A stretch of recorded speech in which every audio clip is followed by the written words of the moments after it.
வணக்கம். நெருப்பு தமிழன். டிவிகேவுடன் தேமுதிக கூட்டணி வைக்குமா? டிடிவி தினகரன் கூட்டணி அமைப்பாரா? அல்லது ஓபிஎஸும் கூட்டணி வைப்பாரா?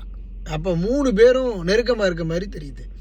இப்போ இதில் ஒரு புதிய ஒரு டிவிகேவினுடைய அறிவிப்பில் எங்கள் கூட எந்தெந்த கட்சிகள்லாம் கூட்டணி வைக்கிறீங்களோ உங்கள் எல்லாத்துக்கும் ஆட்சியில் பங்கு இருக்குது அப்படின்னு சொல்கிறதுனால இப்போ ஒருவேளை எல்லாரும் நம்ம ஆளுக்கு கொஞ்சம் கொஞ்சம் பங்கு வாங்கிடுவோம் அப்படின்னு ஒரு முடிவு பண்ணிட்டாங்க போல். ஓபிஎஸ் ஏன் வாய்ப்பு இல்லை அப்படின்னு சொல்லிட்டாப்புல.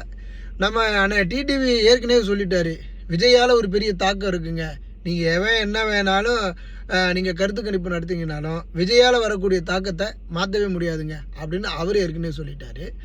நம்ம அம்மையார் பிரேமலதா அவர்களும் ஏற்கனவே அவருக்கு கேப்டன் அண்ணன் அவர் எங்கள் வீட்டு பிள்ளைங்க, அதனால் எப்போவுமே எங்களுக்குள்ளே இருக்கக்கூடிய உறவு உண்மையான உறவுங்க அப்படின்னு சொல்லி ஏற்கனவே அவங்களும் ஒரு சிகப்பு கம்பளத்தை விரிச்சதுனால ஆட்சியில் பங்கு அப்படிங்கிற ஒரு நிலைக்கு ஒரு வேளை வரக்கூடிய வாய்ப்பு இருக்கோ.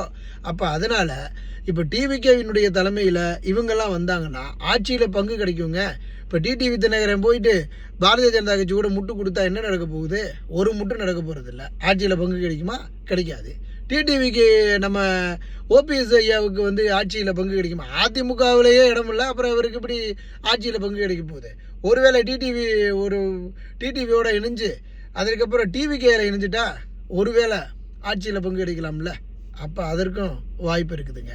அப்போது கடைசியாக எங்கிட்ட ஒரு பக்கம் ஒரு பெரிய வாய்ப்பு இருக்கக்கூடிய வாய்ப்பு இருக்குது. அப்போ அதனால் கூட்டணி ஆட்சி முறையில் ஆட்சி அமைப்போம் அப்படின்னு சொல்லி ஏன் விஜயினுடைய தலைமை ஏற்று போக மாட்டாங்க? இல்லைன்னா மட்டும் இவங்களாம் என்ன தனித்தனியாக முதலமைச்சராக இருந்துட போகிறாங்க? இனிமேல் அதற்கான வாய்ப்புகள் இல்லை. அப்போ கூட்டணி ஆட்சி அமைப்போம் அப்படின்னு சொல்வதற்கு வாய்ப்புகள் அதிகம்தான்.